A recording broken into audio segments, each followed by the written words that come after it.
Live from downtown Detroit, home of WDIV and Click on Detroit, Local 4 News at noon starts now. Nearly 60 degrees and showers. That's what we can expect this afternoon as we take a live look outside. We have our Windsor Sky Cam showing the cloud cover and also what is moving in our direction on radar. Lots of rain, so Brandon has a look at when the wet weather will be falling on the ground around here. Plus, former Vice President Joe Biden and Senator Bernie Sanders are going all in on the Michigan presidential primary. A closer look at the campaign strategies for Sanders and Biden to win the 125 delegates at stake here in Michigan. Nick? A murder investigation underway here in Warren. A mother here to pick up her daughter from work. Instead, an attempted carjacking and robbery. She is shot and killed. Meanwhile, fear is gripping financial markets and those that invest all around the world as the stock prices and bond yields are plunging on worries about the effects of the coronavirus and these oil wars. You are looking at the big board. There are some very large drops, particularly came from the oil markets where prices fell more than 20%, but moves in stocks and bond yields were nearly as devastating. And that is what tops our news this noon. Rod Maloney, our financial advisor here, has been keeping an eye on all of this on Wall Street since the markets open, and we knew it was going to be bad. How bad is it? Well, it's not as bad as it seemed, I don't think, at this point, but still it is shocking. It's a surprise considering what Saudi Arabia is doing in the oil market, and we can get into that in just a second. But here's where we are at noontime. These numbers just ahead of noontime. Dow Jones Industrials down 1,208 points, or about 5%. S&P 500 down 149 points, or 5.5%. The NASDAQ down 393, or 4.5%.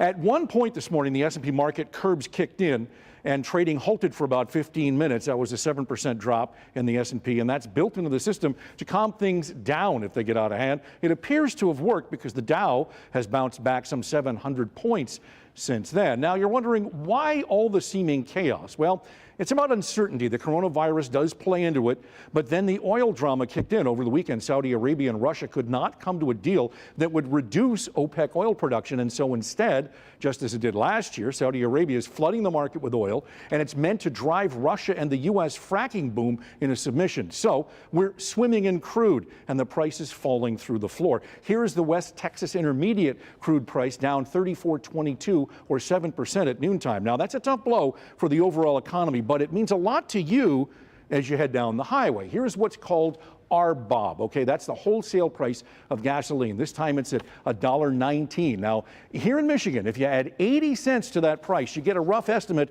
of the pump price. So it says we're headed for under $2 a gallon gasoline. You're going to want to top off the tank. I've seen it already this morning. It was at $2.06, and it could be going below $2 or even still more later on during the day. So as for investors, this is the classic lesson in diversification. You certainly don't want to be all in stocks, especially if you're nearing retirement age. And if you're young, you do have time to recover, but you still don't want to be all in stocks. You want to have differing things in your portfolio.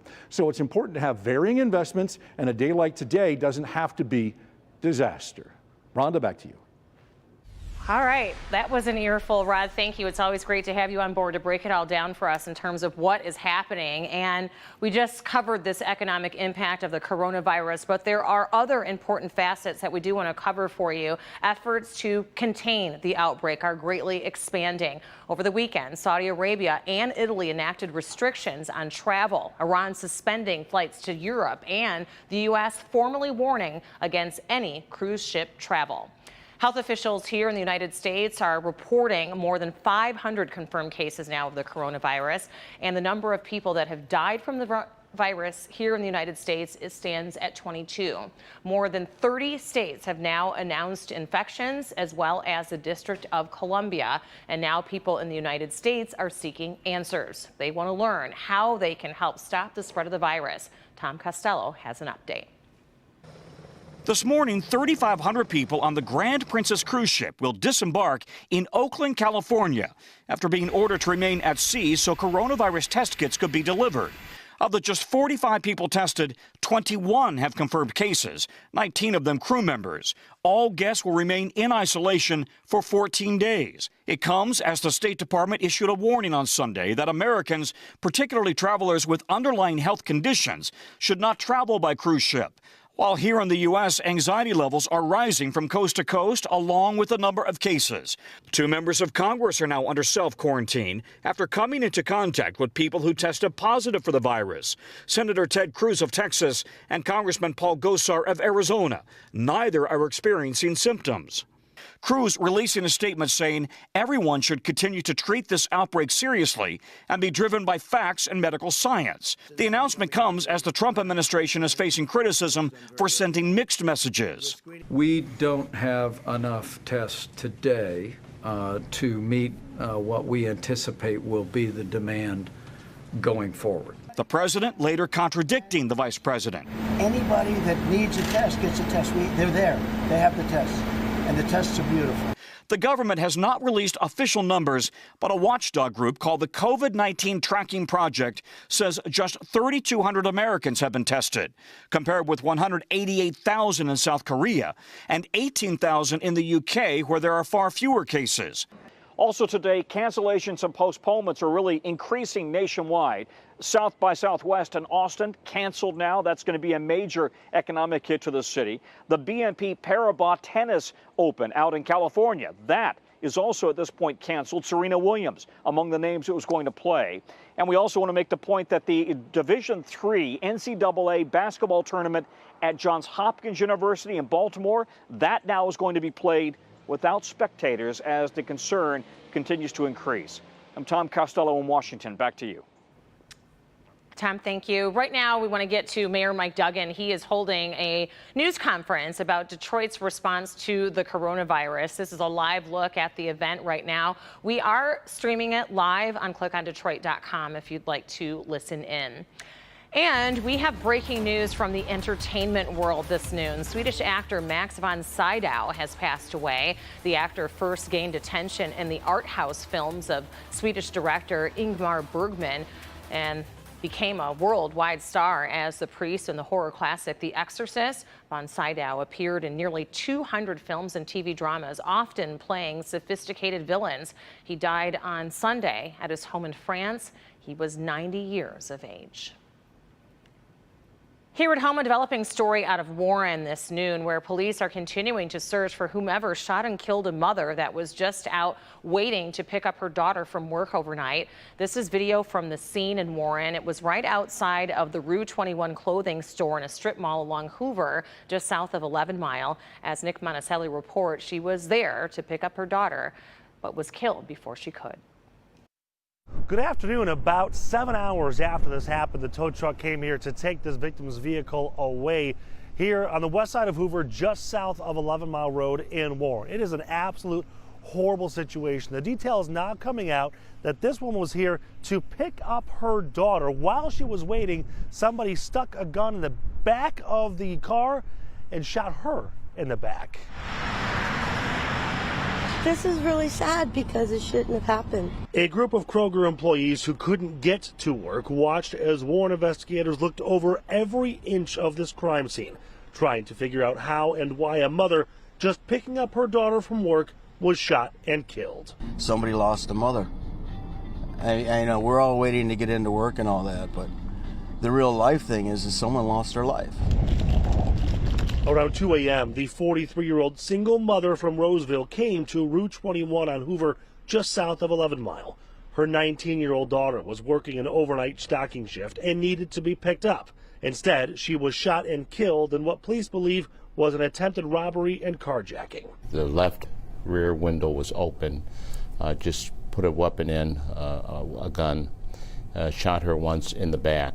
Store employees heard the shots, looked outside, and somehow the mother's car got put into gear and moved across to the edge of the parking lot. Police think the shooter walked here and then walked away afterwards. They're looking at video from every security camera they can find. This will be an all-out effort to arrest a person or persons responsible very quickly. And as you heard the commissioner saying, they are confident they will catch this suspect, but they could use some help, and they are offering a reward if you know anything. Call the Warren Police Department. In Warren, Nick Monticelli, Local 4. Nick, thank you. And taking a look out at the radar, we can see some rain is moving in our direction. But in the meantime, we're enjoying 60-degree or near 60-degree temperatures, Brandon. It is delightful, a little breezy, but just like yesterday, warm and a little windy. Live look here in Ann Arbor, you see the milky skies out there. 55 in Ann Arbor right now. It's 57 Adrian, 56 both Pontiac and at Metro Airport. Now winds are anywhere between 10 and 20 miles an hour out of the southwest. But look at these gusts, 20 to 30. That's something to mention, maybe jostling the garbage cans in the neighborhood. That's really about it. We're going to see those middle 50s to near 60 this afternoon, staying on the breezy side, but it's a warming wind.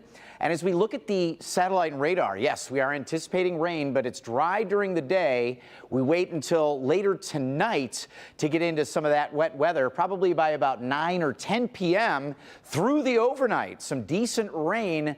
Will it mess up Tuesday's commute? I'll take a look with you, Rhonda, coming up. All right, Brandon, thank you. Indecision 2020, we are just one day away from Michigan's primary election, and the Democratic presidential candidates are crossing the state today to try and win over your vote. Senator Bernie Sanders is holding a roundtable on the coronavirus at the Westin Hotel at the Metro Airport today and holds a town hall meeting this evening at U of M Dearborn. And Joe Biden is starting his day on the west side of the state in Grand Rapids, and then he'll move over to Flint and then finish out the evening here in Detroit at Renaissance High School. Local 4 and Click on Detroit are following the candidates for you. Former Vice President Biden was accompanied by Governor Gretchen Whitmer when he appeared in Grand Rapids this morning. He talked about health care issues and his strong support of Obamacare. Remember, you were the one. Art Van Furniture has officially filed for Chapter 11 bankruptcy. Stores will reopen today from 2 p.m. until 7 to resume the going out of business sales. They were forced to close early Saturday because of large crowds. Well, still to come, today's show's Jenna Bush Hager will be joining us live. In just a few moments, she's sharing her favorite lesson learned from her grandparents, President George H.W. Bush and Barbara Bush.